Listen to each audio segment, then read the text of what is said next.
எங்கள் நபிய மஹ்ஷர் வெளிலி வாவுல் ஹம்தனும் எங்கள் நபிய மஹ்ஷர் வெளிலி வாவுல் ஹம்தனும் இனிய கொடியின் நிழலில் எம்மை ஒதுங்கிடச் செய்வீர்.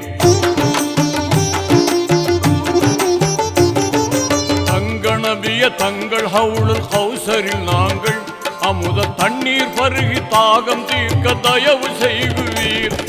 வெங்கொடுமை நரகத்திலே வீழ்ந்திடாமல்